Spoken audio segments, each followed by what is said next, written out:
And we're back for game number 2 of this best of 3. LGD International taking on Orange. Orange looking to punch their ticket out of Phase 3. A win here today secures them a place in the finals, no doubt about it. LGD, though, looking for some payback. However, their history against Orange checkered at best. In fact, checkered implies that there's another color. In fact, it's been very one color, and it's all been Orange all the way every time these teams have met. 6 straight games now.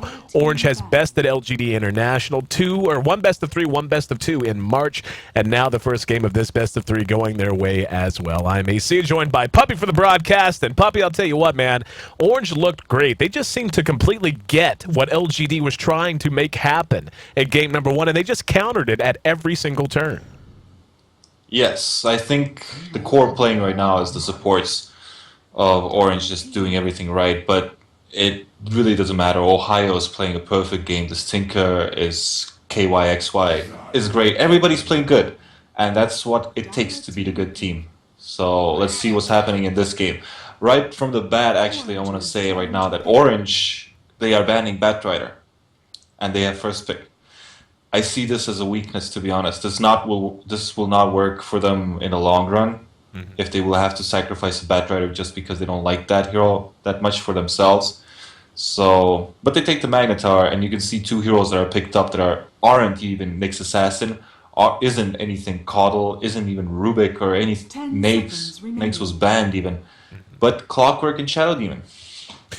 Yeah, the Shadow Demon pick I can grasp. I mean, obviously getting 2 picks. Shadow Demon comes out so early that doesn't bother me. Clockwork, I'm kind of with you, though. I mean, Orange runs a lot of heroes, and they can run a clock. But, I mean, with the Magnus first picked up to begin with, and, you know, I can't help but agree with you, man. It just seems a little bit odd. Nyx Assassin not going to be available to Orange if they want to go in that direction. Keeper of the Light, as you had mentioned, is going to be there. Ohio on Magnus is fantastic, and he loves to take that hero mid. So I would say very, very high probability that's where he's going to wind up. But if nothing else, wow, they're just going to bounce back with a Shadow Fiend second pick, but it will be followed up with what I think we both expected, the Nyx Assassin. I was expecting something, maybe a Nyx Assassin Weaver pick, because I think Weaver is a phenomenal hero with Magnus. This 50% damage for him it really matters, because he doesn't really build up damage items until the end. You know, you get your Mantis Style, you get your Bracelet Treads. If you give him that 50% damage, he will deal a lot of damage and kill everybody in front of his face. Absolutely, and like you said, it's the more typical ways to build Weaver tend to be much more survivability oriented. I mean, obviously he's going to get a little innate attack damage off of something like a Mantis Style just because he is an agility hero, but I mean, being able to reliably have a boost that you would normally not get until after the survivability is built just gives him even more split push potential. I mean, the mobility of the hero and his ability to contribute to team fights comes out a lot earlier, and that I would say the same thing goes for Shadow Fiend. Shadow Fiend, a hero that has to be protected early on, and we saw that show itself in Game 1. In fact, LGD seemed to be off to a great start, and it looked like Mushi was going to be having at least a harder time in Game 1 than he would have liked, but one good turnaround in an extended team fight under their own Tier 1 helped him get back on track. But I would say that's going to have to be one of the big points of pressure, points of interest for LGD coming in. They can't let Shadow Fiend just find himself in a good position in the mid game again, because by the time we reached the end, he had his Shadow Blade and so on. He was just right-clicking everyone to death, and even though he was still very vulnerable, he only had the BKB to really rely on for survivability.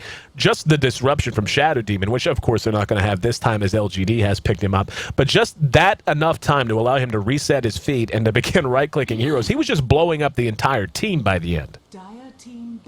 Yeah, but now I think this SF will even have a worse time, because the lanes that I can actually see them coming from, I'm thinking they might go for a Pycat solo and God kill them all solo type of a thing going on, and the double roaming, but pretty much won't be roaming, will be just disrupting the SF farm. Clockwork, Leshrac, Shadow Demon. I don't think this SF will survive a disruption. He literally will not. If there's not going to be a stun on this Clockwork or something like that, that will stun both the Clockwork and Leshrac to disrupt the stun and the cogs that's going to come out after the destruction, I see no way of SF living. But it didn't happen. I mean, it happened last game too. The SF, he did nothing on his lane. He was destroyed. But it really matters how the teamwork of Orange, like how they use the SF. They understand that it's going to have a tough time. But if they give him some space, in the 5th, 6th minute, get him level 5, 7. He's just going to go into the woods, get his items up, and you're going to get him farmed. Absolutely, and that's exactly what we saw before. And I was kind of thinking the same thing. Looking at LGD's lineup, this is the kind of lineup we've seen them run as an offensive trial lane just with these three. I mean, obviously, Clockwork is not going to be... I mean, when you look at just the damage potential they have, leading off with Disruption, Soul Catcher to follow it up, Split Earth right afterwards, then you're going to have Clockwork able to catch a hero out in Cogs if he's able to position himself. It is still a lineup, though, that is very level dependent. I mean, when you're talking about Clockwork, Leshrac, it's going to be another one of those trial lanes if they decide to go in that direction, where I don't think they have a lot of room for error. And we saw that in Game 1, too. Once they lost that one engagement and Orange went from being down 2 or 3 kills and Mushi having 3, 4 last hits to him being back to even, all of a sudden that tri lane just did not feel potent at all. And we even saw PyCat begin to suffer. That's when the movement began to show itself and the laning phase began to break down. But it wasn't the situation LGD really wanted to be in by that stage of the game. As you said, the Shadow Fiend just dipping into the jungle, ready to find his items one way or the other.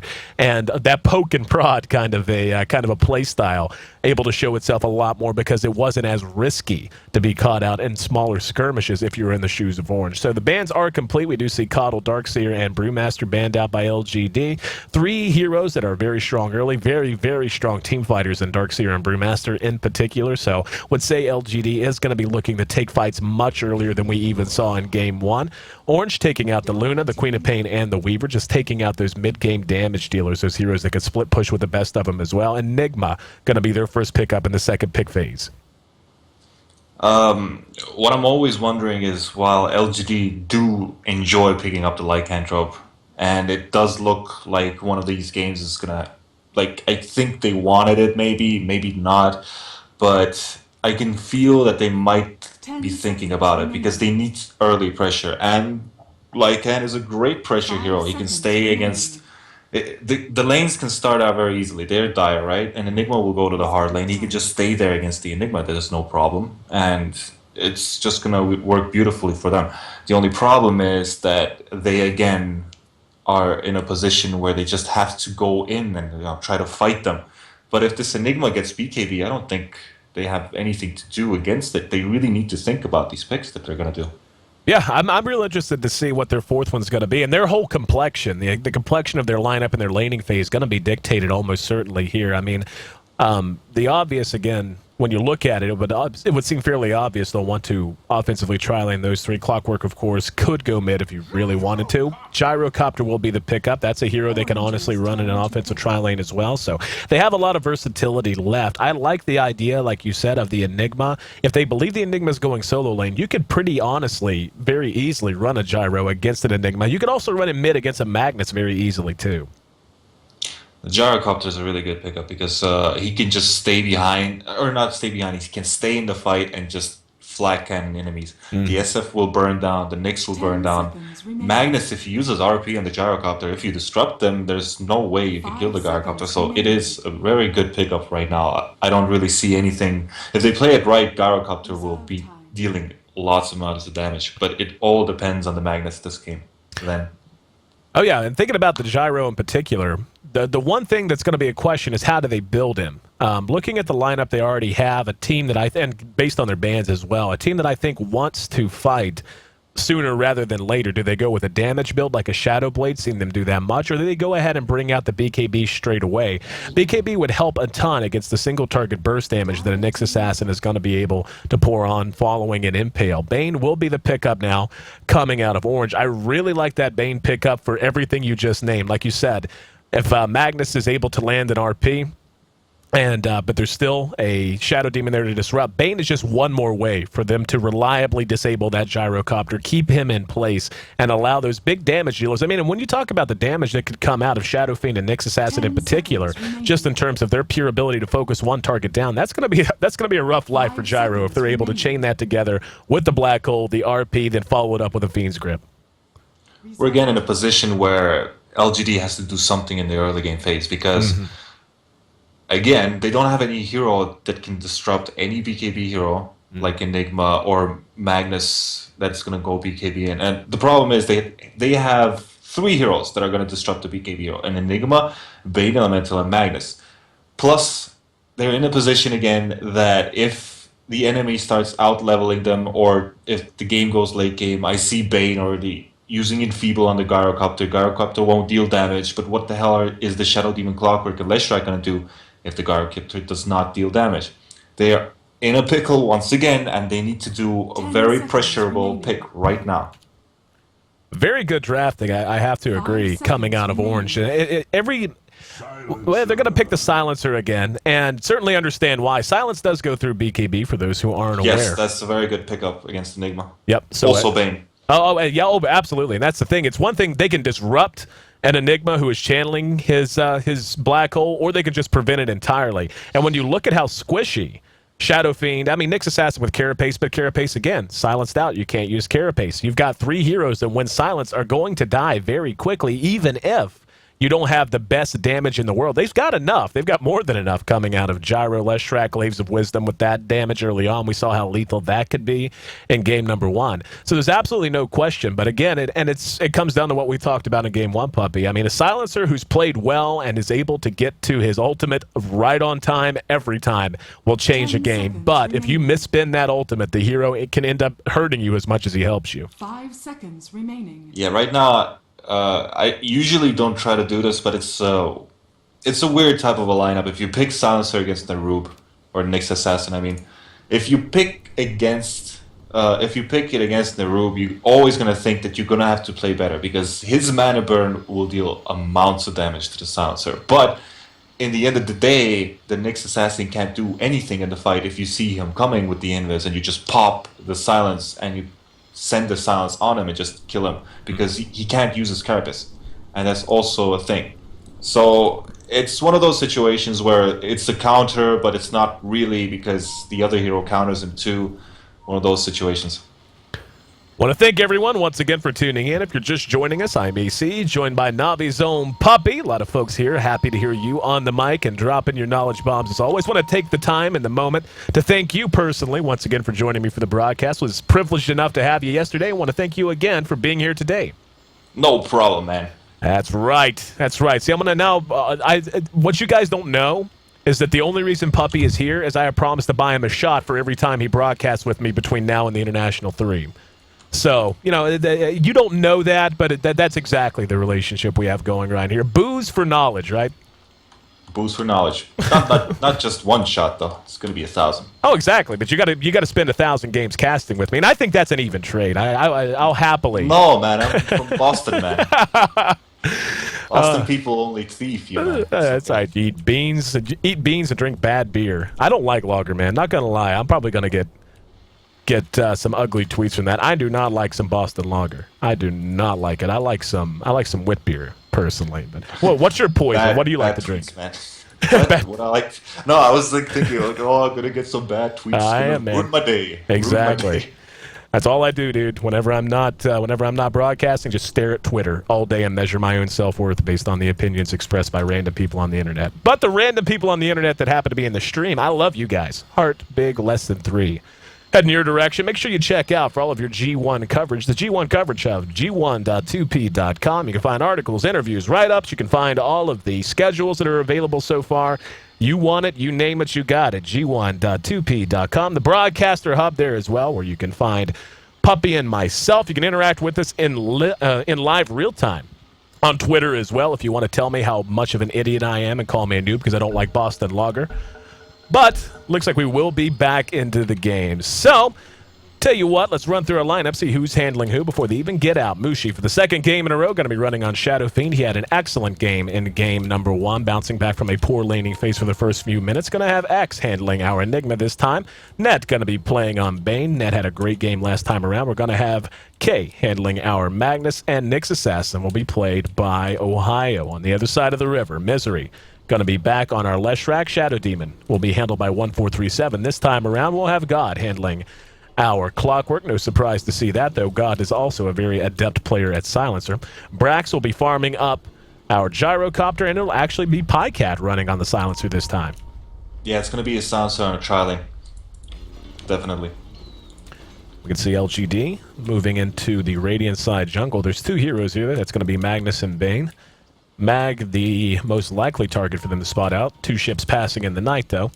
They will be able to make it past. You already see one ward being dropped down immediately coming out from Orange. And looks like LGD will just go ahead and back out. Okay, this is very important. I think these teams know each other very well because literally Silencer, he can't really do much against the Shadow Fiend. If he gets levels, he's just gonna nuke out the creeps and just, you know, take the runes and stuff and control the lane. He will still get at the farm, but they don't do this. They don't put the Silencer middle, they put Clockwork middle. A hero that can fight back, and literally one of those... Okay, I gotta stop saying literally, though. I see you listen to him. You got bad tweets, too. Yeah, I did, man. I did. Actually, I know it. I actually literally like to say literally, and I know that it's a parasite word for me. But actually, they're changing lanes. What the hell's going on? I don't understand anything. Says Puppy. If you don't understand, then my head may as well just be exploded on the wall. We got 1437 in Misery, actually, here, and this just goes to show you. I like this call, actually. Giving a lot of attention to mid. This will prompt some kind of a reaction coming out of Orange, almost certainly. But Mushi, for the moment, yeah, are they going to try lane mid? Is that what's happening here? Even if it's just for a minute. It looks like Lesh is going to bail out. Okay. So we'll be 1437 and Brax setting up shop here in mid. Well, well, well. And Nyx Assassin solo top. These guys haven't really done their homework. Yeah, this is just brilliant, actually. Pycat versus Nyx. Nyx, of course, able to deal with Silencer quite well. Better than most heroes can one-on-one. Mushi going to be trying to find what he can. Doesn't have a single last hit here in mid. And this is actually really, really dangerous for Mushi. Like, if they get a good creep wave going, they're going to be able to apply pressure even up under the tower starting very soon because of the potency of Rocket Barrage combined with Disruption. Down at bottom, we're going to have God in a 1 versus 2, so obviously he might actually... Does he? Can he? I was going to say, does he have another Tango? God being pursued, yes. And Net, one more auto attack. He probably need 2 more to clean him up. And he is moving a little faster. He's caught him once or twice. Nope, they got the same movement speed, actually. So, God will be able to make it back away. Okay, for the situation for Mushi is pretty much that he wants to just get level 3. And when he gets level 3, he's going to get boots or bottle. It doesn't matter. He already has almost boots. He's trying to stack the spawns once more. Level 2. It's got about 400 gold in the bank. We'll see what the item choice is going to be. Boots or bottle, as you had said. Misery spending some time in lane now. Just hit level 2. Pycat so far sitting near the top of our last hits. Very early on, though. Just 2 minutes in.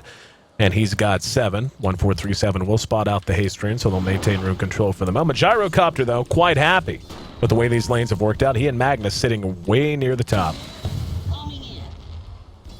Yeah, this Nerubian top, this is just brilliant for them because they did not go some weird solo bottom lane. Watch out. Bottom lane, we are going to have the cogs go down. God taking some damage. He is up under his own tower. No brain sap, actually. That hurts right there. Ned has brain sap. They might have been able to clean him up, but instead... No. They would not have killed him. It would be too hard. But God got unlucky there. The creeps, they were kind of blocking his pathway to get away from the cogs. So it's weird. Unlucky from him.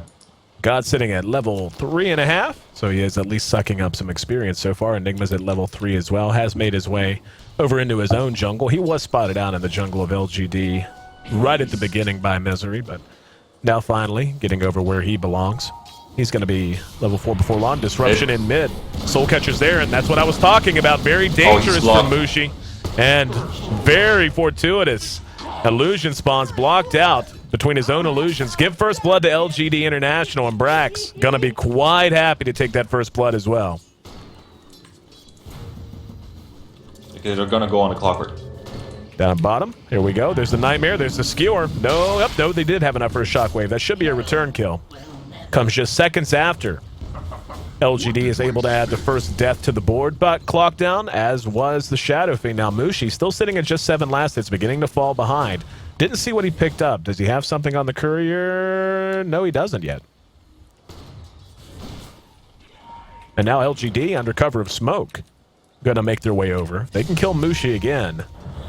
Up, here we go. There's the disruption. Here comes Brax, ready to go. Good split earth follow-up from Misery. Second time in as many minutes. Down goes Muda 1, favoring LGD. I'm still worried about this Nyx Assassin. If he's still gonna get there with... He still has a flask, so he doesn't really care about this harassment which comes out of Silencer, who does not even have mana for glaives. Literally does not. Literally, guys. Literally. It's all right, man. I have a few of those too. I tend to say quite a bit. We can see a little counter harassment being applied as well. The impale goes But on. it always changes, you know? It always changes. Something new comes out, you know? Obviously. I said obviously for a while. Yep, we're trendy, man. That's how we roll. Whenever we buy into a trend, we go all the way. We don't just do it. I gotta like find something new for people to hate about me, you know? I can't just stay with one thing. I can't tell you how many tweets I got, tweets and messages. I haven't played BioShock Infinite yet. I've heard it's a great game, but apparently in one of the opening scenes, somebody says day late and $1 short, and I got that tweeted at me and sent at me 1,000 times the day that game came out. For the bottom lane? And God, gonna drop his He cog. just used Cog, and that's his death, probably. Yep, he does have Brain Sap this time. He has Nightmare. There it is. Magnus going to be ready with the old skewer. There it is. Shockwave follow-up, and Bane will be happy. Actually, Magnus got that kill with one auto attack. So, 2-2. They're able to kill off the clock, so they are holding Mushi Another down. smoke gang. Another smoke gang. You got to love Mushi? this. Oh, Mushi going to make it easy for him. Eats the Soul Catcher, and beautiful follow-up. Called out more than enough to bring him down. Again, that's 3 deaths on poor Mushi so far. And 2-0-2 on Brax, 2-0-0 on the Magnus, 1-0-1 on the Leshrac, and poor Mushi, 0-3. Yeah, Mushi likes to feed and then kill you later. That's pro style, man. Feed during the laning phase, call everyone a name, then just come back and farm like hell. That is the SF super squishy hero. That's why he likes to play him, because if you get what you need early game, and if you get like 1 kill and nobody touches you, he knows what he can do with the hero. He knows, but he knows that this situation is probably going to happen instead of early game advantage. And LGD really looking to be in their comfort zone here. I feel like this is a lineup that they feel much more comfortable Nyx executing. Assassin is coming in. Here comes the Nyx. Nyx is level 5. No Vendetta. Will spin an Impale on Misery. Brax is there to help him out. Bane's there as well. They do clean him up with a Brain Sap. Here comes Enigma. The follow-up coming from the Shadow Race is enough damage, and they actually Nightmared 1437. That was so smart. They can't catch him, though. Nightmared him and just relied on the ability to lock down the other kill on the high ground, so they do get a couple of return kills. They're going blow for blow, make it 4 for 3. But it's still not benefiting them, because this Magnetar, he's gonna change the game sooner or later. And LGD holding Mushi down pretty well. But as we saw, to be honest, in Game 1, and it's one of the, I guess you could call it a strength of a Shadow Fiend, is he's going to be able to do damage by virtue of nothing but Necromastery and Presence of the Dark Lord. That alone, I mean, obviously, the more items he gets, the better start he has, the more lethal he'll be. But so long as the entire lineup isn't predicated on him just 1v5ing every fight, which it certainly won't be. When you have an Enigma, you have a reverse polarity, a black hole, etc. Bottom lane, here we go. They're going to try to catch the Magnus. And Magnus will be cleaned up. God swung the hook out wide. Didn't even need it, though. Much needed kill there. And I'd say that's just as high value as killing off a Mushi at this point. Top lane. Bycat. Going to eat a Malefice. There it is. And He's TP gonna reaction. eat it, Leo. He's just gonna eat it. No follow-up. Nyx Assassin is level 6 under cover of Vendetta, waiting for someone to step a little too far out. Down at bottom, looks like they want to go after Bane again. There's a Nightmare. And here's 1437 counters with the disruption. Magnus is there, though, and he may skewer. I'm surprised he hasn't so far. There it is, and he is barely going to be able to go 1 for 1. Now being chased away by the Clockwork. He is level 7, has an RP if and when he wants to use it. Didn't deem it necessary there.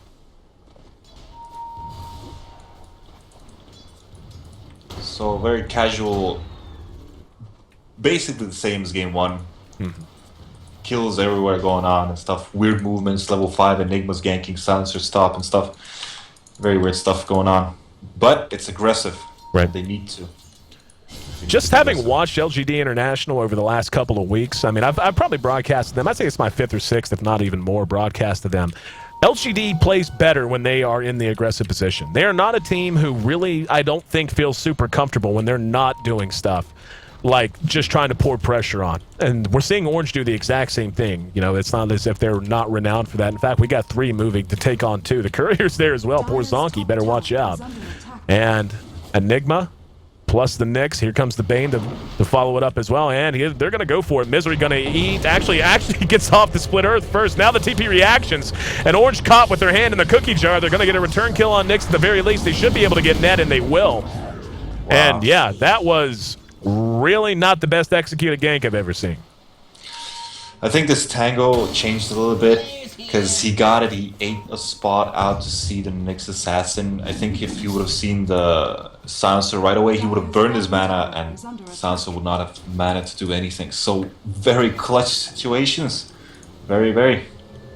DPN, we got 4 at top. Let's see if they want to push. They're going to have to push through a Magnus to do so, though. The rest of the team is in mid, and Magnus going to spam the shockwave. A lot of damage taken by the tower already, down below half. And LGD, looks like they should be able to clean it up pretty easily. Not unless Mag says so. Yeah, here comes Mag. He's going to go for it. Can he catch Misery? He's got an RP if he wants to spin it. He does land the shockwave. So they get 1 return kill. That tower didn't drop. Now he can spend an RP. There's the black hole. We're going to see a black hole. Nope. And the RP to follow it up. Orange turning this around in a big, big way. LGD unable to even get the tower.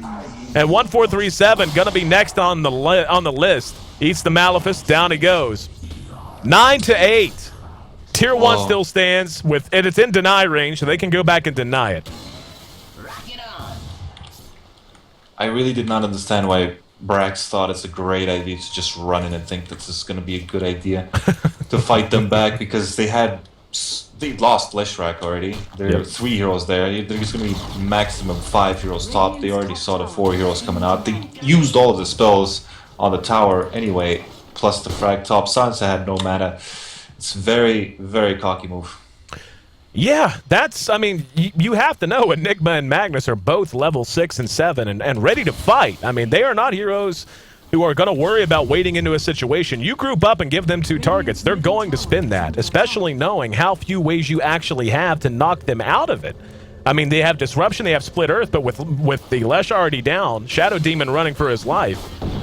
I mean, I'm like you. It just seemed a little bizarre to me. Now we're going to see them begin to group in mid and maybe beginning to feel a little bit more pressure to get something done elsewhere on the map. Glyph will be popped, so it looks like Orange wants to contend this. Shadow Fiend hasn't put a point into his ultimate yet, so he has focused up nothing but Necromastery and Shadow Race. And yeah, peace out 1437. See you at the base, bro. I just don't understand, because it means if you don't have mana on basically 2 heroes and you have 3 heroes there standing and you run in, it means that you're not going to win the fight. If they would have had Global there, yes, they could have maybe done something, but I still think they wouldn't have won the fight. They need damage to kill all the heroes, which they don't have. And now they're in a position where they just can't do anything anymore. I agree, man. This is beginning to become worrisome. Brax is off to a good start, so I mean, you don't want to sell that short. We'll see if he wants to. His good start has been stagnant for 5 minutes. He did not get anything in 5 minutes already. Yep, he's actually fallen behind in farm. I had the other tab up, and you're exactly right, man. Here we go. There's a hook that's going to land. Now the silence goes off. Can they clean it up? They will be able to bring down the Magnus, and the rest of Orange back up under their tower. So. Getting at least 1 pick they desperately needed. However, look at Mushi. Mushi finding his farm in bottom. He's going to go ahead and push into the tier 1 bottom. Do they have a glyph? They do if they want to spend it. And really kind of dragging ass to make up their mind what they want to do here. Mushi's just laying into this tower, and finally, they're going to go. A little bit of indecision there. Cost them a few extra last hits and a little bit of extra damage on that tower.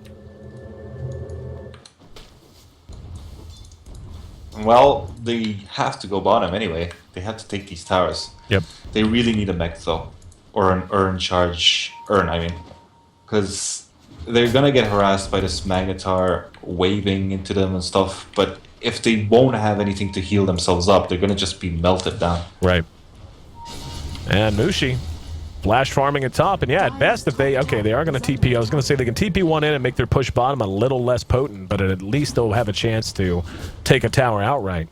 But right now, Orange's movement's just better. Like in Game 1 and now in Game 2, I just feel like Orange is making much better decisions, and LGD is usually really good in that department. Well, since they know that they use 2 teleports, they're just going to smoke gank the Silencer. And they know Global's down, so even if they're going to be teleported top, I think it's going to be just a black hole on those heroes that are teleporting. Here we So go. let's see how this goes. Enigma Nyx. Nyx goes into Vendetta. Ready to find a poor little Pycat. The rest of Same the team smoke going on for LGD, by the way. smoking through mid. Here we go. Standing right at the periphery of things. Mushi going to show his face. Pycat suspects, I think, that he might be in trouble going in. here. Yep, there's the impale. And the mana burn immediately. He's gonna black hole these heroes. Beautifully done. God got out and should be right-click down. He will be able to get cogs off. And Sansa's ball back. I don't think Sansa has TP. wow, they actually get the Nyx Assassin, and God made it away there. So not the best executed from Orange that time around. And bottom now, we have a fight going on as well. We're going to see a Nightmare on Misery, 1437. Needs a big brain sap shockwave. Nightmare transferred to him, and again, gut split Earth. Shadow Demon does end up paying the price, and with The Enfeeble... Magnetar has 4 charges on him of the Shadow Demon poison. He will die, I think, if a nuke hits. And up, there he goes. Yep. And Ned able to clean things up, though, with 1 brain sap. But yeah, that was a good call. 4 charges of Shadow Poison, just enough after God was able to hit him with a Rocket Flare. And now Ned's got to be careful. He's pretty low. Doesn't have any charges. And yeah, he's just going to teleport home. But still, you gotta listen to this information. If God would have died there, this would have been a team wipe on the whole map. And now Brax joining up with God. Ohio has an eye on him. God The is... Invis is running out. Invis is running out. You gotta do something at least, if he wants to use it. Nope. Looks like he's just going to duck into the woods. Don't think he was spotted there either. Tier 1 bottom is still Now he's spotted. near full. And yeah, spotted out that time. Or was spotted. Looks like he was probably spotted out to begin with. Brax leading the charge. He's got support behind him. Misery and God +1 making his way down. That's 1437. Rotation from Orange coming a little slowly. There's a hook, though. That's going to connect. A caught 2. Now he's going to skewer back out. Call down's going to land on 1. Magnus does not have RP. Down to low health, but with the Enigma there, adding a little bit of extra damage. Magnus is going to be not quite able to make it away. Blink Dagger The was Rocket's very getting close. after the Enigma. SF's trying to kill the Silencer. 2 fights going on right now. Up at top, Pycat trying to find a dead, way into this. I think. And Mushi being pursued out. No, Bane. Nightmare. Beautiful play. Nightmare from the Bane, from Net, who was chased back to the Tier 2 by the homing missile. Looks like Mushi will be going for his Shadow Blade, by the way. Has added the Claymore, so not as worried about survivability as he is about damage, at least in these early phases. And in contrast, Brax has added the Ogre Club as his first big item. He needs this BKB. That is very true. And he's actually very close to it. If they would stack the Ancients a little bit for him, I think he would get it very fast. Yeah, he's not But far there's from no Mithril time. Hammer. And Okay, Net's, Clockworks. You have your ultimate soon? Net is in a bad spot. See you at the base, buddy. He's going to have help coming. Not nearly fast enough, though. Magnus opting not to engage. Now more TP reactions coming, 14 to 14. And now the Impale and the Mana Burn on the 1437. He got God with it as well. RP spent, there's the Global Silence, but the right-click damage should be enough to clean him up. Calldown's going to whiff completely. They do get 1 kill. And God still standing. Enigma now being forced back, 23 seconds on Black Hole. Mushi in trouble. Eating Urn charges, that's it. He dies. Mini ult goes off. So LGD getting the slight best of that engagement. 16 to 15 as the dust settles. They've got 4 in position. Let's see what they want to do. LGD is playing so well right now. Everything that they needed to do and get this game rolling for them, they just did. They started the 3-minute fighting time, and that's enough for them to come back to this game and like settle a farm. Like, let's take a look at the goal graph. As you can see, it has melted down to 4K. Absolutely a big turnaround. Very close game up to that point. 4K their advantage now, though the experience just as impressive. 3,000 experience being turned completely on its head and now back over the 0 line. Basically for the first time since about 10 minutes ago, give or take. So LGD executing on all fronts. Mushi still a ways away unless he's got it on the courier. He does not, so he's still about 1,600 gold away from having up his Shadow Blade. What do you think about that choice, going Shadow Blade instead of the survivability of a BKB first? If they would have played passive a little bit, I think it would work out. But instead they started skirmishing around the map, which is not really good for SF if you start skirmishing around the map, because SF can die to any hero. He can even die to the solo Shadow Demon. Right. Mark my words. And that's the whole point about this hero. He needs some backup. He needs to farm this stuff up like you saw last game. They were just backing him up. Weaver was backing him up. Tinker was there all the time. Everything was going fine for them. But right now, they are about a K and 500 gold away from their good items, which is BKB on the Enigma, the Lothars on this Shadowed Fiend. You know, it's a little bit less, 800 gold, but it's still gold they need to farm right now. And they know that. They need to split push the towers down. One concern that I do have for LGD, and you can correct me if I'm wrong here, is when the BKBs do start to come out from Orange, if Brax is not sufficiently farmed, by sufficiently I mean nice and far ahead to the point that Flat Cannon is enough to bring down heroes, they are very magic damage dependent. So if you have a BKB on Enigma, you have a BKB on Magnus, you have a BKB eventually on the Shadow Fiend, basically the majority of their damage is going to be coming almost entirely, at least while those BKBs are active, from nothing but Brax and Flat Cannon. Can't even rely on Rocket Barrage there. So these BKBs, clutch items for Orange. It really depends on the global silence. If they get the RP on the silencer and they take him down with the BKBs, I don't think LGD can win a single fight. They can certainly take a single tower. That's tier 2 now gone. Beginning to get some map control in their favor. It's worth mentioning, though, the 2 towers have been brought down by Orange as well. So no doubt about it, LGD is ahead in that regard. Their gold lead continues to go. Actually, is turning around. But oh wow.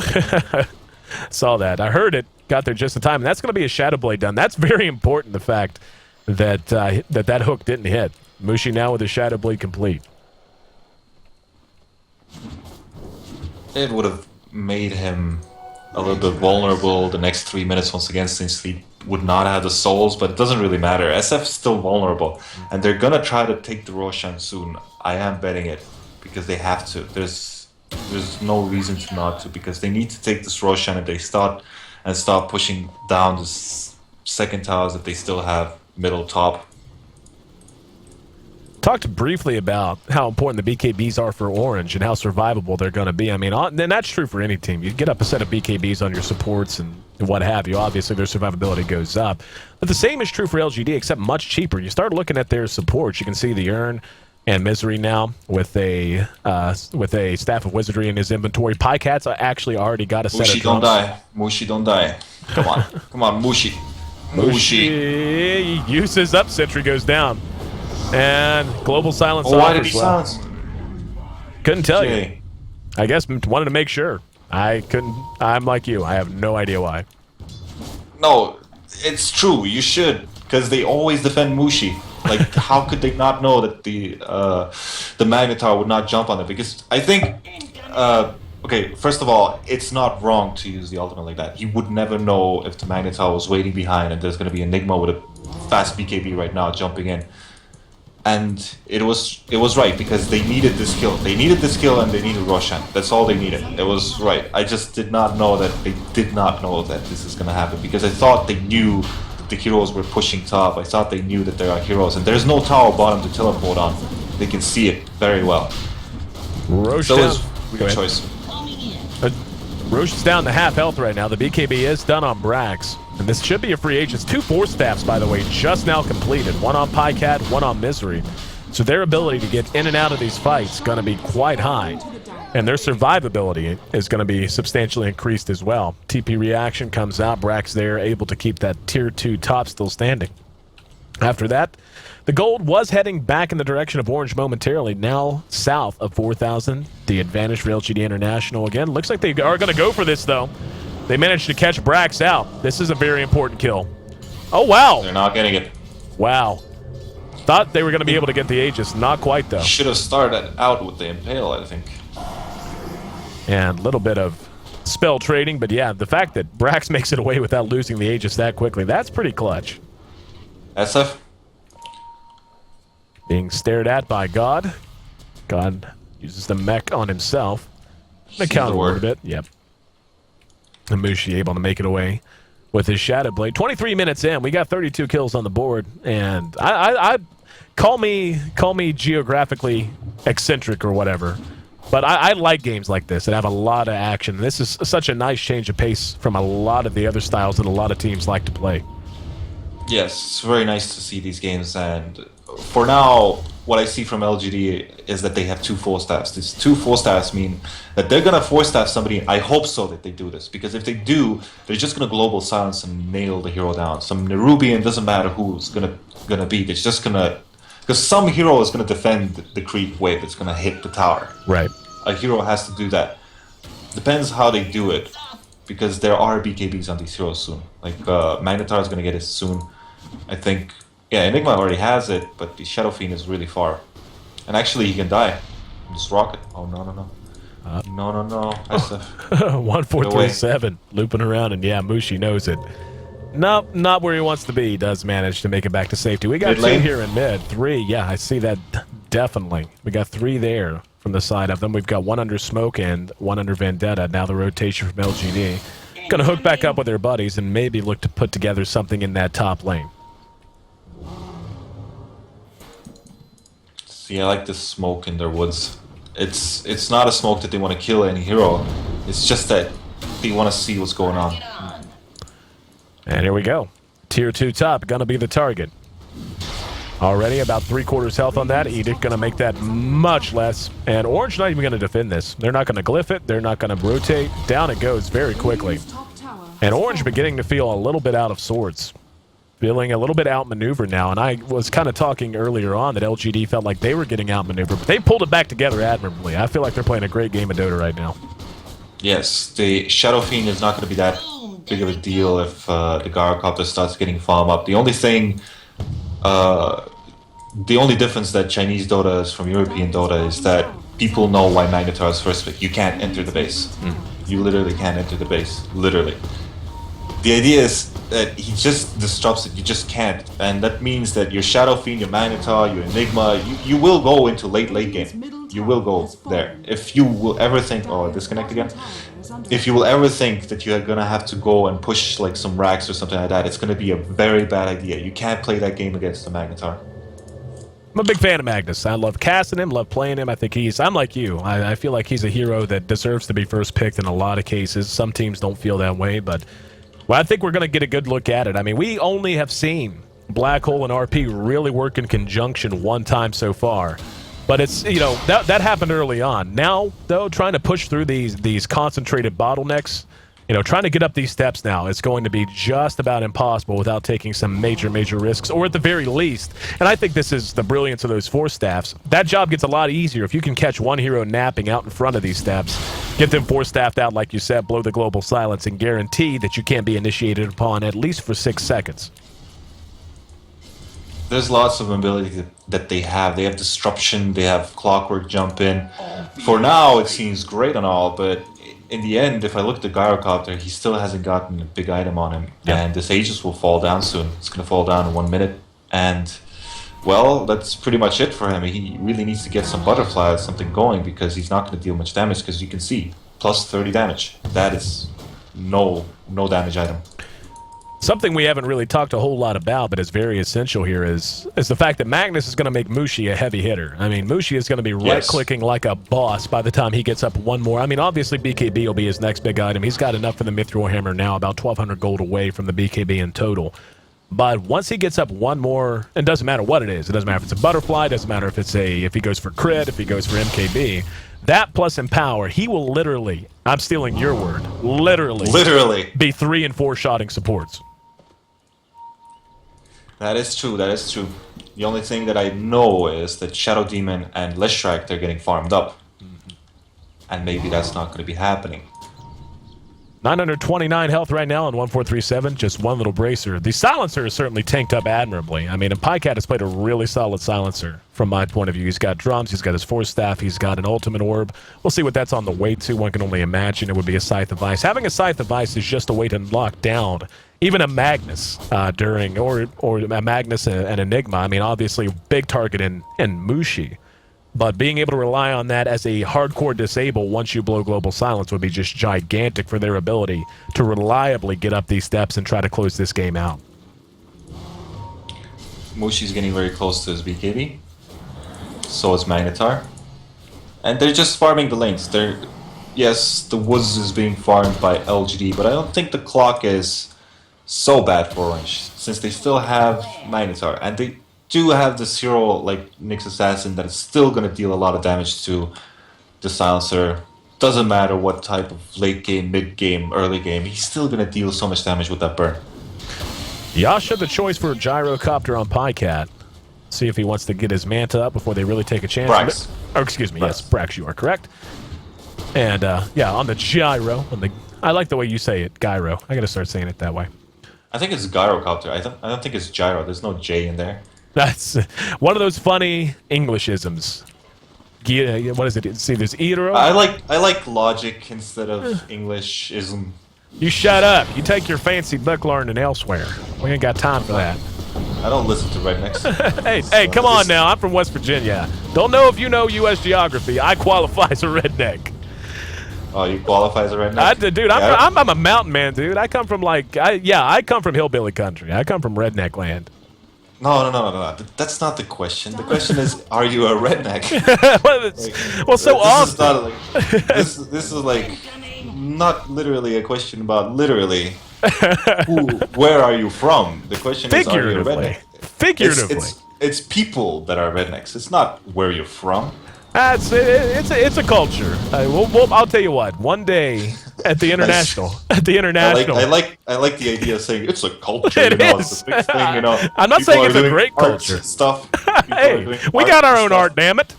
Oh, hang on, taxidermies and art. 1437 engaged, or actually he's going to get off a demonic purge on Bane, and the call down enough to clean him up. That's 35 seconds that Bane is down. God, looks like he's heading for an Ags. He's got a point booster in his inventory, 1,700 gold to boot. Buybacks, though, going to become the name in the game, at least momentarily. We've got a few up across the board. None on Shadow Demon, none on Enigma, none on Mushi, most notably. Mushi sans buyback, but he does have his BKB, and looks like he's going to have a chance to use it soon. Orange. They don't want to push this.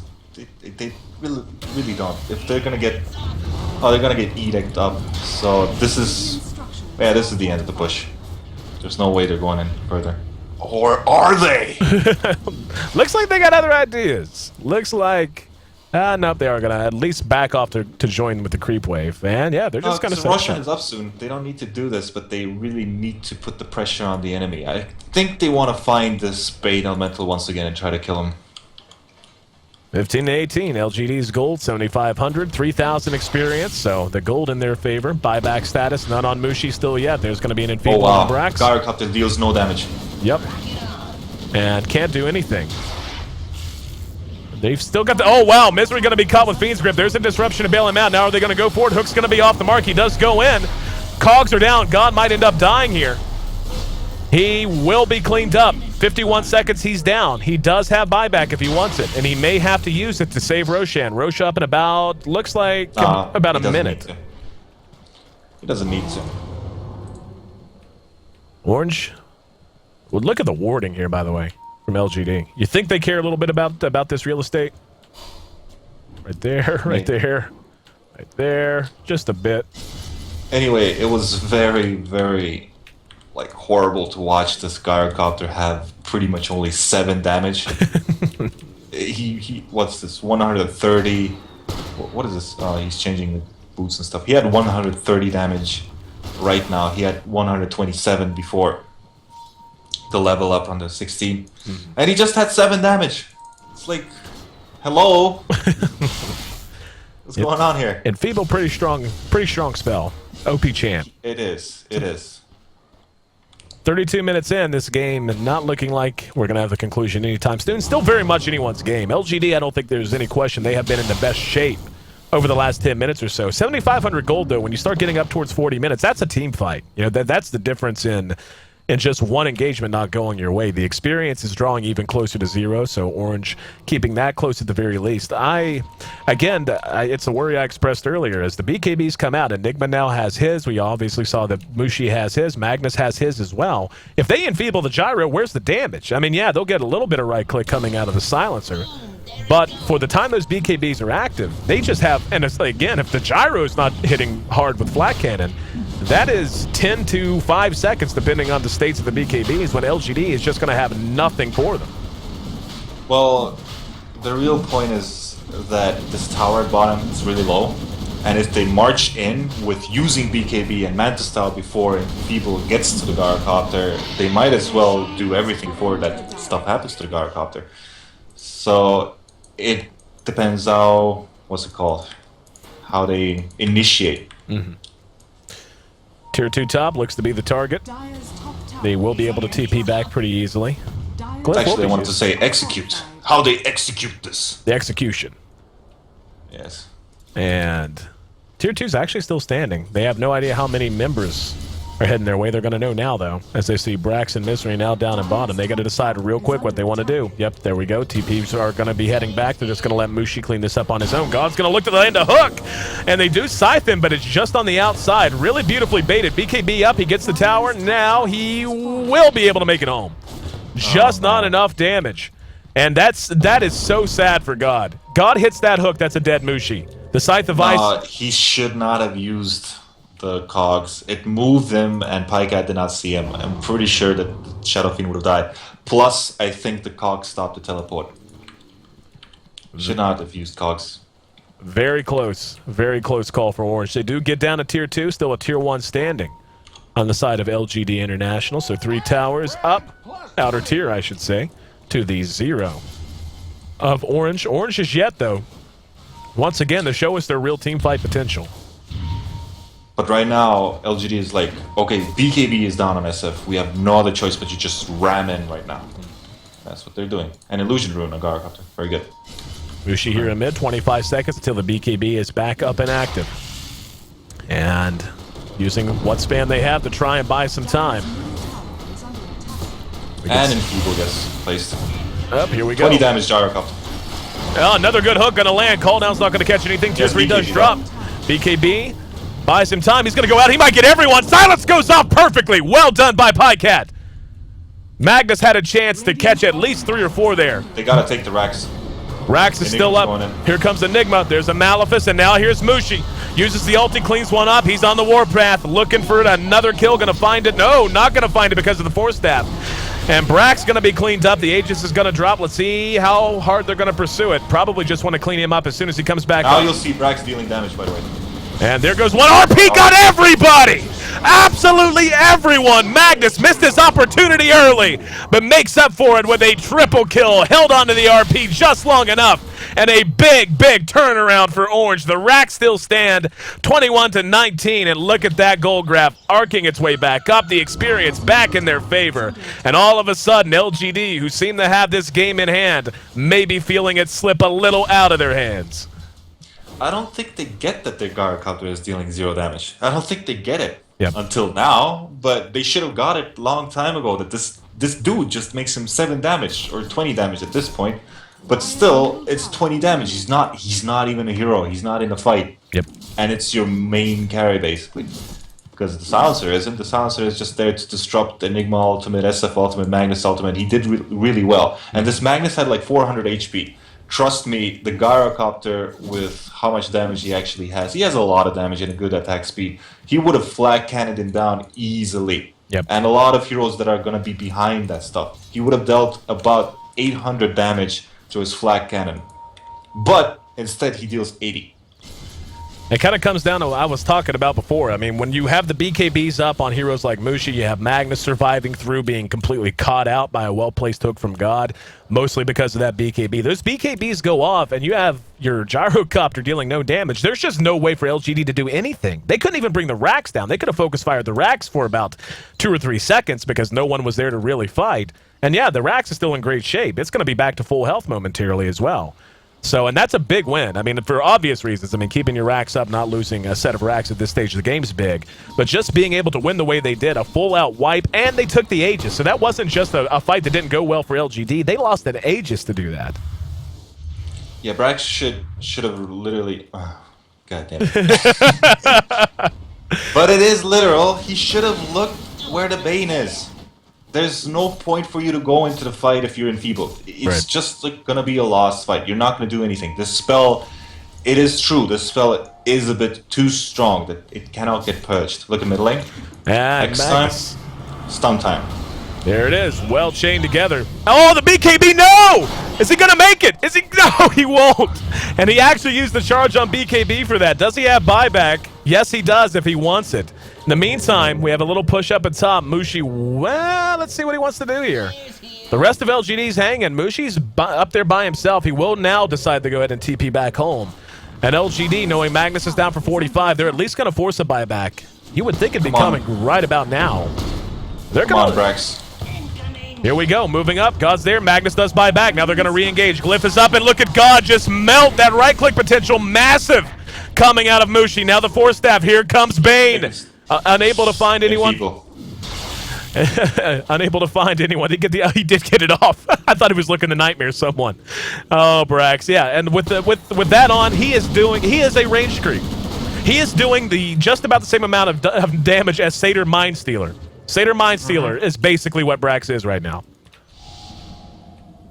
It is hugely countering him. And it is true that if this fight at bottom, which they could have actually won, would have went differently if he would not have caught an enfeeble, which he should have done. He should have just seen how... Like, he did this time in the fight. He went totally downstairs of the freaking place and stuff and was totally on the range of like 2k from the Bane.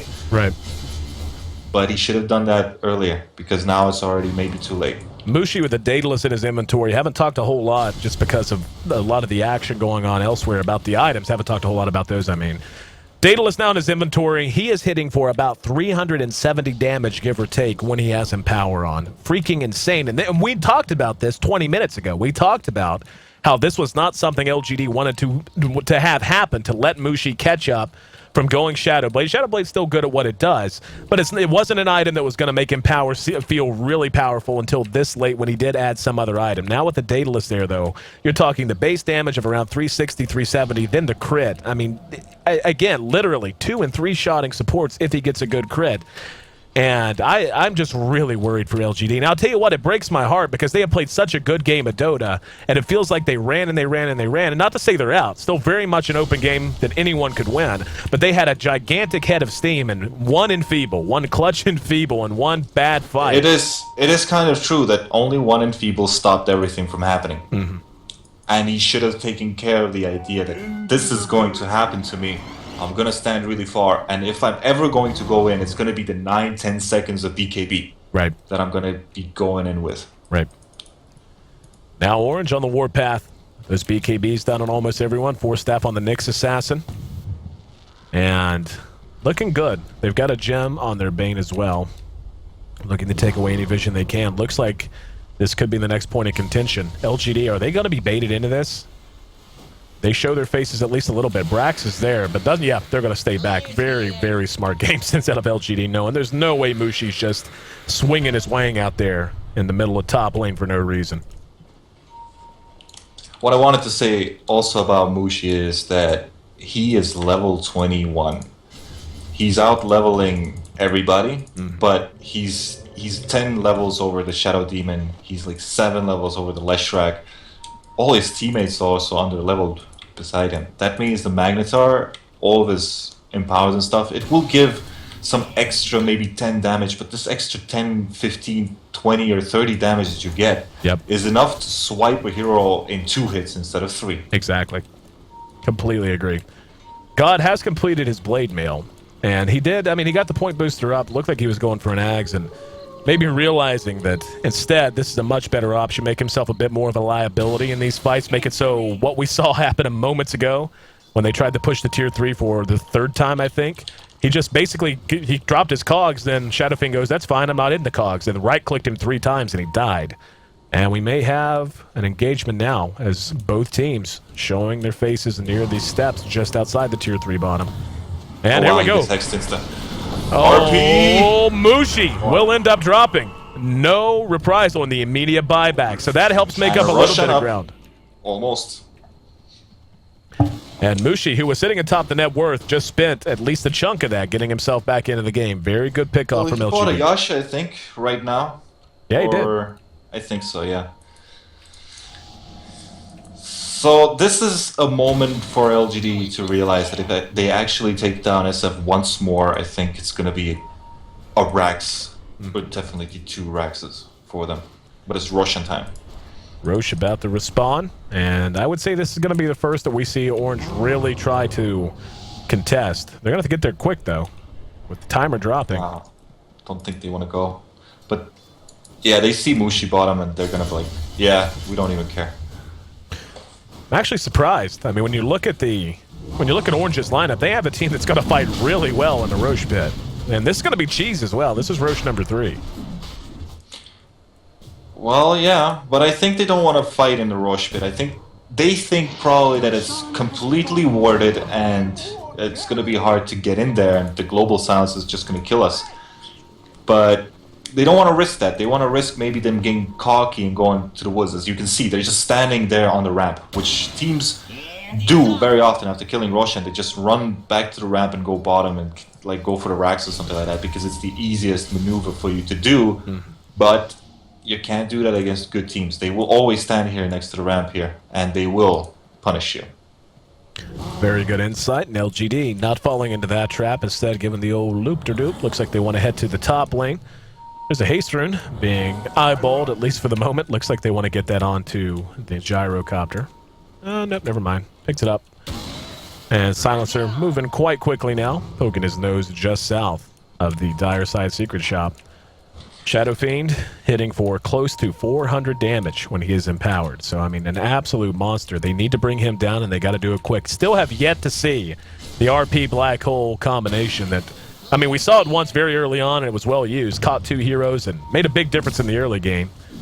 But since then, have not really seen the synergy that you would expect. I think we've only seen one black hole in the whole game. Yeah, I think you're right. In fact, I'm positive you're right. It was just that one that followed the 2-man RP in top lane near the side shop. But that also means that this game has been completely careful. It has been super careful from LGD. They don't want to go anywhere.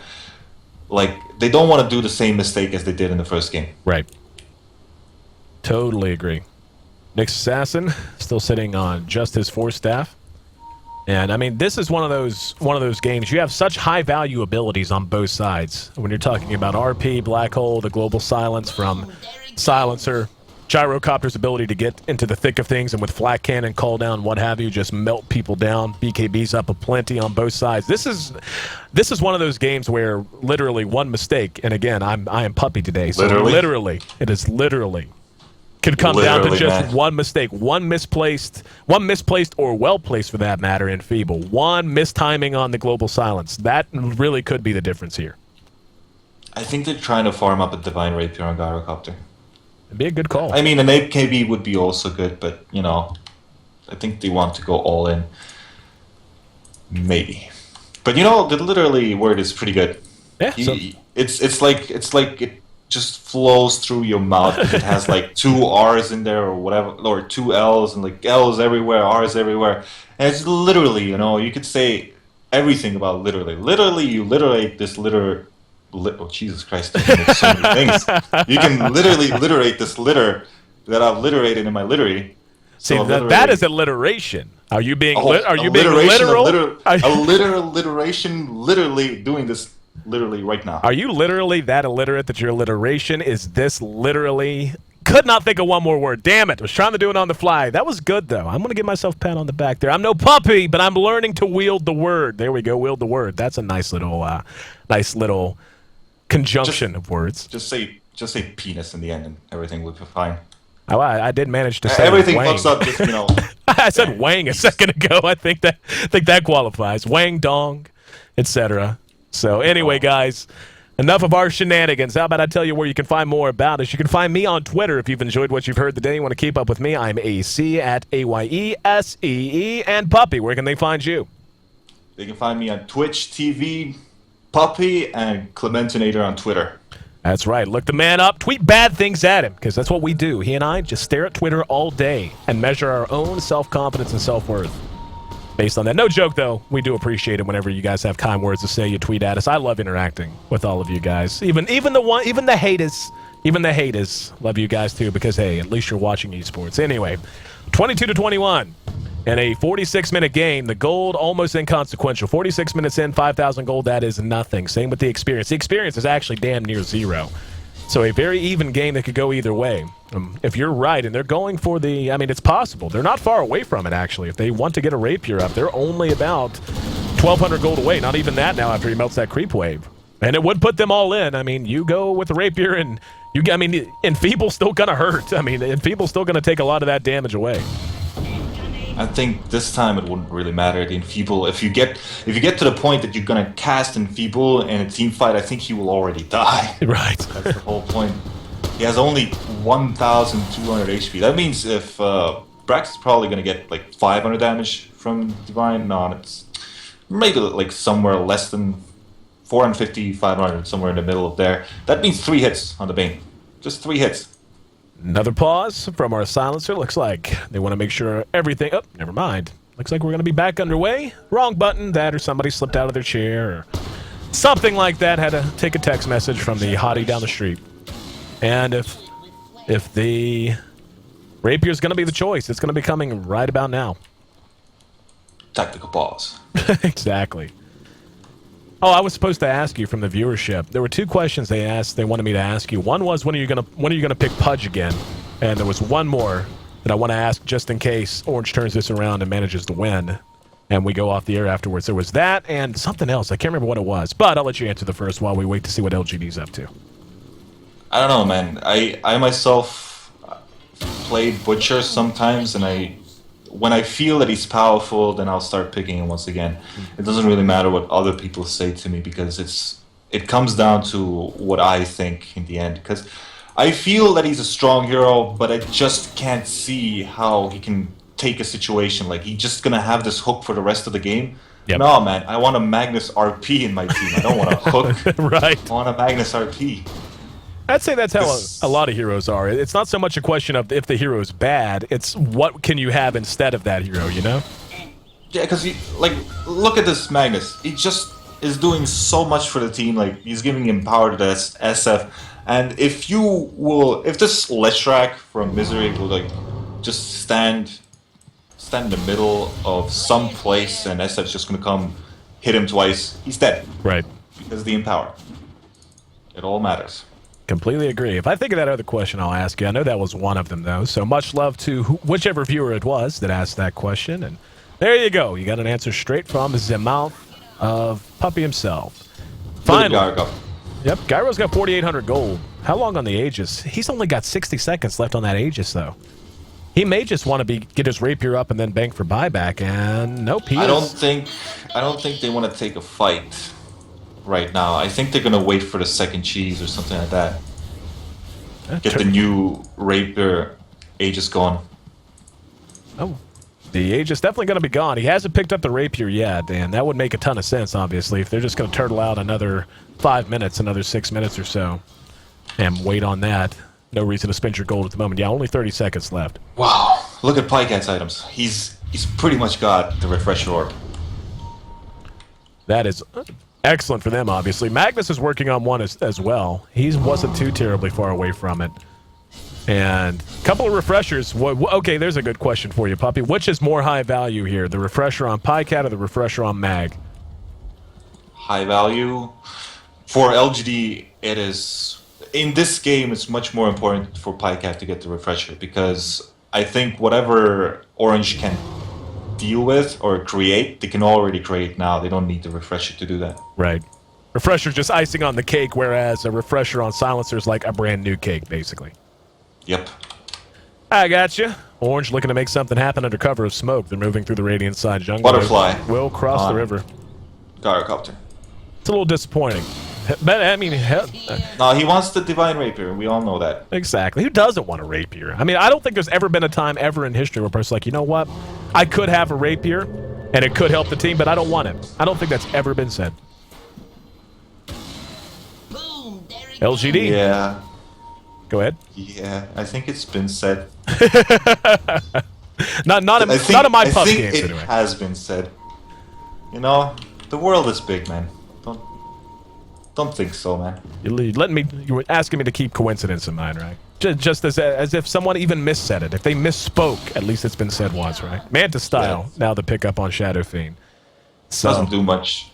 Maybe you can create a weird situation of getting a hex off the illusion. It's gonna be weird, but I think the Manta style is just there for the split push. Yep, and he's just using it for a split push. Illusion's going to take charge of top. Roche still a few minutes out here. Not super far, though. About 3 minutes, give or take. And LGD trying to spam the waves out, keep the wave spam back. Experience still basically negligible at this point, 2,500. The gold has dipped back down in LGD's favor, though. Getting back near 7,500, but again, in a 51-minute game, that's really not that big a margin at this stage. I mean, and really, we've hit that point where outside of buybacks, the game could be decided with one more fight or two more fights at most. I like Misery's build. It's like, point booster! Holy lord, I'm farming much Mystic Staff. Take a look at God. He's got a point booster as well. But yeah, the Misery he's a pretty fat Leshrac. He's got a lot of health for a Leshrac. 1,500 plus the cheese. Got an earn his Mystic Staff, War Staff, you name it. Tread set to strength. And a lot of patience being shown out of both sides. No mistakes being made. Coming out when they can, but not overdoing it. And the refresher again, not super far away on the mag. How's Silencer looking? Silencer has it. So now you reach that point where, I mean, you got to bring him down. I don't know that they've had a chance to spot it yet either. So if they're unaware of if they don't RP him or black hole him, I think he's just gonna wreck the whole freaking system. Yep. Totally agree. We're gonna have 12 seconds of silence. Always bothers me as a caster. I'm not gonna lie. Whenever it's an awesome spell effect, the fact that you have the big whoosh and then everything goes quiet, but it's like it makes you realize how much you depend as a broadcaster as well as a player on the sounds you hear around you. Like, it makes you realize that a lot of the stuff I call out whenever I'm broadcasting is based on sound alone because my eyes can't be watching every hero at every fight. And it always bothers me. Always bothers me. Silencer knocking me out of my A game. Orange now crossing the river. Looks like they want to try to make something happen. Roche is going to be back up in about 30, 40 seconds, give or take. LGD's going to actually smoke up. Now let's see how they want to play this. There is no vision near the pit. Oh, they're going in. They're going in. Oh, they're going around the back. They have a chance to catch. Oh, they have a chance to catch Mag and Enigma. If they end up going through, are they gonna wait? They're waiting on them to come out. And yeah, we see Orange. They know they're there because of the rocket. The rocket was sent on the ward. Okay, they're going in. Cogs up. Oh, there we go. He spots Gyro. Gyro forced back. Here comes the Enigma. Gets some Alephus off. No, the hook doesn't hit anything now. Here they come. Ulti goes off. Silence does go off. They're going to have another one available, but there's the RP. Katu going to be able to skewer them back. Another silence, though. The two silences just a bit too much, and Brax able to make it a triple kill. I wouldn't have even known that RP went off if I hadn't caught it out of the corner of my eye, but that's what I'm talking about with the silence. 23-24, LGD gets a big win. Magnus does buy back. Mushi. They all have buyback, by the way, and the black hole is still up. They don't have any global silence. They're just gonna probably make the buybacks happen. Roche has not been taken. They still have a chance to try and turn it around that way. Brax on the high ground. There's the Enfeeble. Just 150 damage. And there's the Impale. Oh, the skewer back! Beautifully timed! Brax, force staff not enough to get him out. Disruption buys him some time. Now we have God going toe-to-toe with the Nyx. Gonna have one end up dropping. Brax still up and fighting. Bane eating a lot of damage. Brain sap not enough. Another buyback. Nyx Assassin wants to get back into this fight. Clockwork is down. The rest of LGD is gonna go ahead and back off. Roche again still available if they want to take a shot, but with everyone on orange up, don't think they can. I don't think it was worth it. They made the buybacks come out, but this time they don't have the global, and they could have gotten the Roshan cheats, but now I don't think Orange care. They're just going to go in. They know they have Black Hole. They know that the RP is going to be up in 20 seconds. This is going to be very, very cost-effective push for them. Let's see how it happens, because they need to fight this. They can't let this just go away. Yep. Totally agree. Getting an Aegis on Mushi, not something that can be... I mean, just look how quickly he's melting him down. It's done. Yeah, even if they came now. I mean, Pycat's still 45 seconds away from having his global silence. TP will arrive. Maybe they'll try to do something cute. Nope, doesn't look like it. Down it goes. Mushi picks it up. Cheese. Up. Hang on. Let's see. Cheese on Nyx Assassin this time. I don't know why they did this. LGD, they could have forced out the buybacks. They did force out the Enigma buyback, but I think they did not remember the things that they called out in 10 minutes of the game. What I mean is that you know why they started farming up Demon Edges and Refreshers on Silencer, and they didn't really want to kill them anymore. It's because they understood that this SF is pretty much maxed out. Yep. He's maxed out. There's nothing more that he can get. He can swap the freaking power treads to boost the travels. That's going to hurt him much more, I think. And the age is going to be some new butterfly. They don't care about that. They should have just went for the Roshan. It doesn't matter if he has money or not. Right. But now they're in a position where they could have actually gotten this Aegis and gotten it with a Divine Rapier. Well, Gyrocopter is the only one with buyback remaining. And LGD still looking strong, but the game definitely taking a turn with that Aegis going on to Orange. Now, if you're in Orange's shoes, you've got this Aegis. Do you just use this Aegis to take little pokes out, or do you go ahead and go for like a big-time smoke? What, you mean Orange? Yeah, like if you're in Orange's shoes, you've got a fresh Aegis. Like right now, I would call this a small poke out. You know, they're not investing that much. They're moving out relatively safely. Do you just I don't smoke think up? I don't think there's no way that they can run into LGD. I think it's going to be a loss instantly, because if this global is going to be pulled out and Silence is just going to stay on the periphery and just stand there and doesn't care, and he's going to refresh your global Silence once again when the black hole gets hit or the RP, it's going to be very crucial. And if they lose the SF, it's going to be like, it doesn't really matter. SF has so much money. He can lose all the items that he has right now and pretty much buy new ones. Incoming! Sooner or later. If they are going to smoke, this is what I was wondering. If they just poke out. They should do something. They should do something, but I think they must execute it perfectly. Oh. They see the Narub. And, oh no! Pie Cat. What a nice item. Very nice. Very well done. And LGD getting bailed out a bit there. God, I thought for sure he was dead to rights whenever he wandered up the steps. To have a Blink Dagger or to have buyback, you know, whatever floats your boat.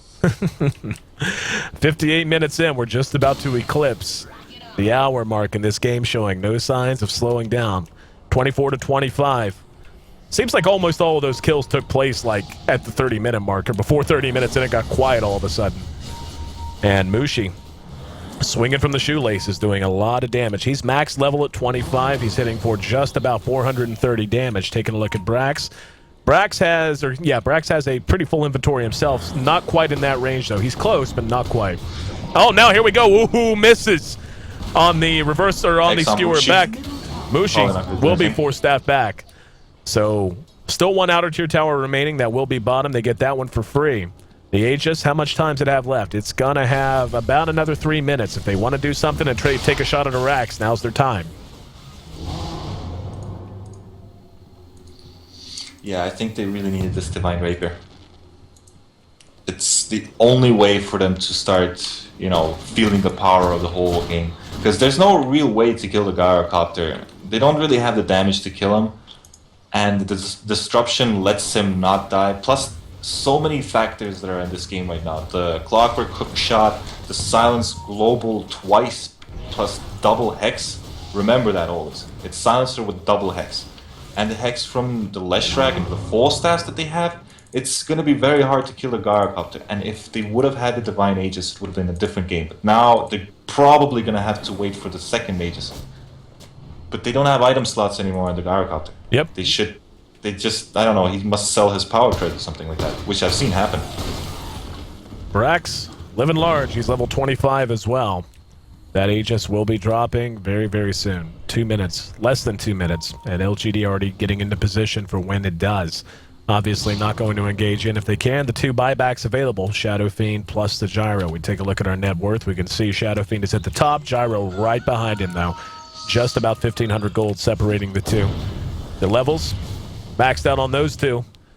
Looks like LGD's actually in the better shape level-wise across the board, though. You have Magnus at 19, 18, 17 on God and on Misery. Then you have 15, 15, 14 on the 3 main supports on the side of Orange. And all of these inventories beginning to fill up. I like the Ghost Scepter pickup on Shadow Demon. Give him a little extra survivability, buy him some time to help Brax out even more.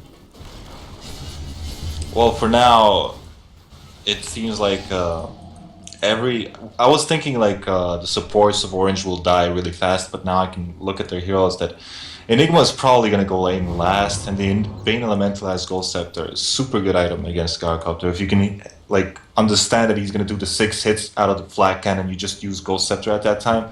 And the Ghost duration is 4 seconds, enough for the Flag Cannon to use 6 attacks. And if you can do something in this 20 seconds, the Flag Cannon is not on cooldown, which I mean, then you can do everything that you need. The experience very sharply now in favor of LGD, but even at this stage, 62 minutes in, that's just not as big a factor as things like buyback, Roche timing, Aegises. That Aegis will be fading right about now.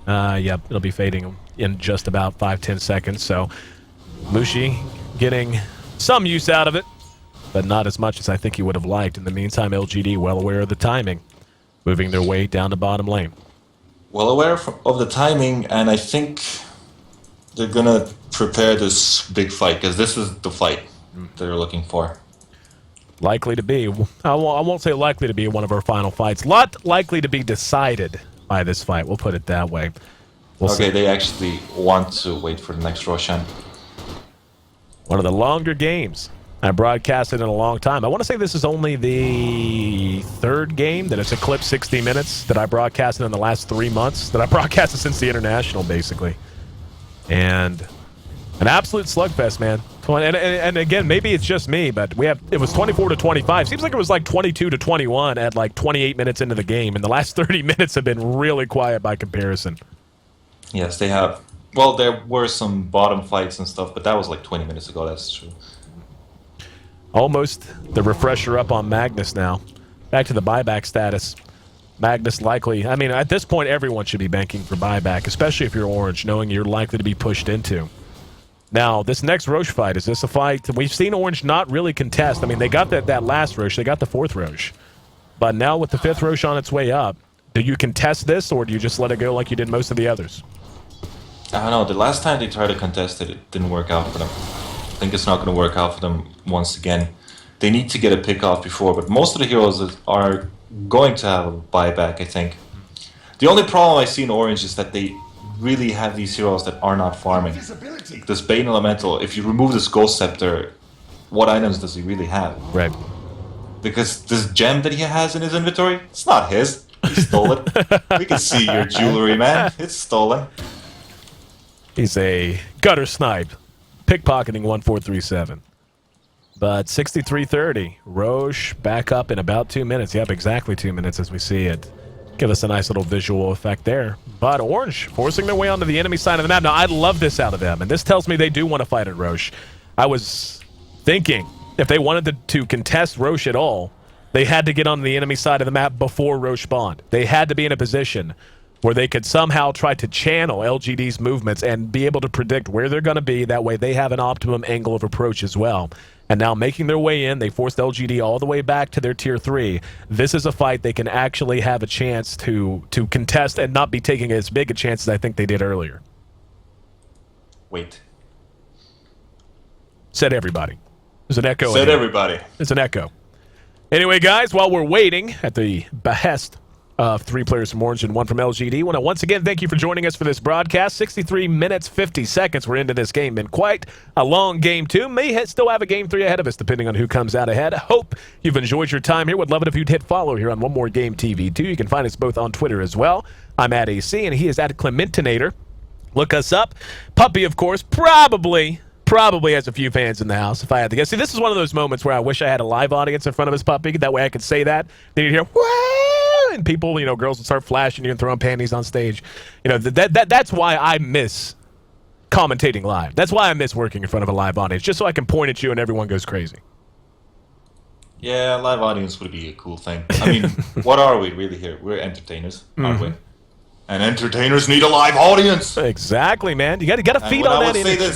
When I would say this already, like, we need a live audience, we would already have... Exactly. See, dude, we have got to get on stage together. Already, I can just feel it. This is only our second broadcast together, on the same page, talking the same language, using literally a lot, because we're literally minded people. It's going to work. It's going to work. Sometime soon, we will make it happen. For now, though, Orange, moving over to the Dire Side Secret Shop, cutting off this avenue of approach. Now, this is a bad situation for LGD to be in. And if they can get comfortable and get some vision down, they're actually going to TP away. That actually... Of course, they have a big lane pushing bottom, and if the SF would not have come there, the Rex would actually fall. Bushi heads back. That opens things up for LGD, and they're quite happy to have a method to get down in there. And I honestly, that was a beautiful maneuver by Orange. They've had themselves in a great situation and had to sacrifice it to save the bottom lane. See, now I'm wondering what the hell is this Scarcopter gonna do with his money, because he actually has money for Divine Rapier, but what item should he actually drop for that? Because Aegis and Divine Rapier is pretty much the perfect combination for this hero. And it is too strong in my opinion. The Divine Rapier makes this hero way too strong, but I mean, if you have the chance to use it while it lasts. At this point, do you consider maybe the BKB? I mean, you're going to have an Aegis and you have a Rapier. So does BKB really matter that much whenever you can just hang around the back and rely on the respawn on the Aegis? I think during the silence and how this game is going, and most of the heroes using BKBs to get out of the silence, I am sure that the BKB will be maybe, I don't know, it's theoretically useless, but it isn't. If the Shadow Fiend gets out the ultimate and kills him with it, then it's going to be really strong. But I don't think he uses his ultimate much. I'm talking about Brax, you know, talking about what item. Yes. Yeah. But he's going to get melted. Oh, wow. This Aegis is just, wow. Orange in the pit. Jump in, Clockwork. Oh, wow. Orange forced out. There we go. They're going to catch two. He got two of them. Now they're going to try to follow it up. Cooldown's going to be there. There's the silence. BKBs are already activated. And the Magnus manages the BKB and get off an RP. Down goes Brax. Down goes Brax. Down goes Mushi. One on each side, buying back. The Enigma is out of the fight as well. Both teams falling back to their respective corners with the RP spent. And still no pressure. Pycat has used Refresher.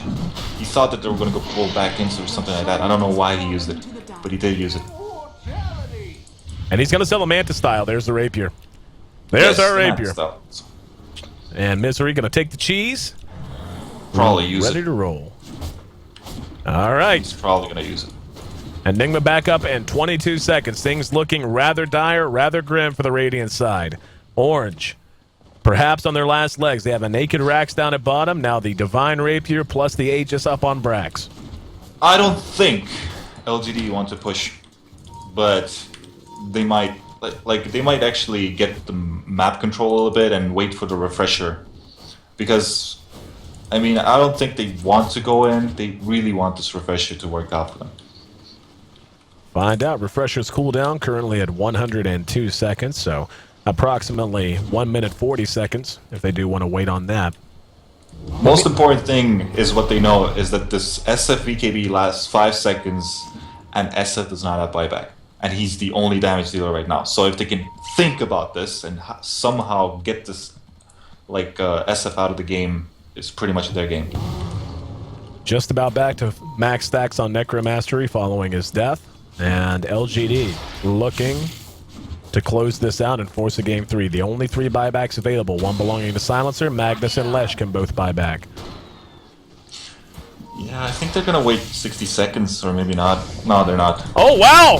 The BKB prevents the skewer. Brax just man-moding, and now the counter hook. God gonna be locking himself in. He's gonna be blown up. Mech gets him back into fighting shape. BKB up on Mushi. The racks still stand. Now they're gonna go down.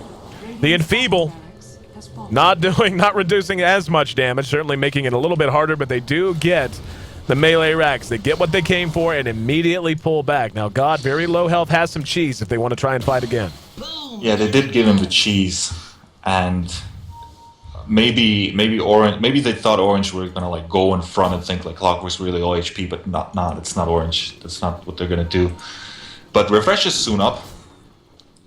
And I'm not sure if G will go to the base. I think he needs to use this cheese. Or maybe find a region room. But there is none. Finally, we see our first set of racks drop at 67-ish, 68-ish minutes into the game. And LGD pushing in mid. Now going to bounce up to top. Just going to go ahead and split push it with C. Split push, slow push this top lane. Aegis still has quite a bit of time on it. Still, yeah, about 3-4 minutes, if not even more.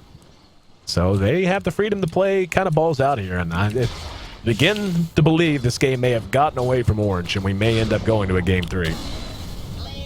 Mike, let's say anything before we see an RP and Black Hole, because we haven't seen a Black Hole yet. Exactly, we saw one.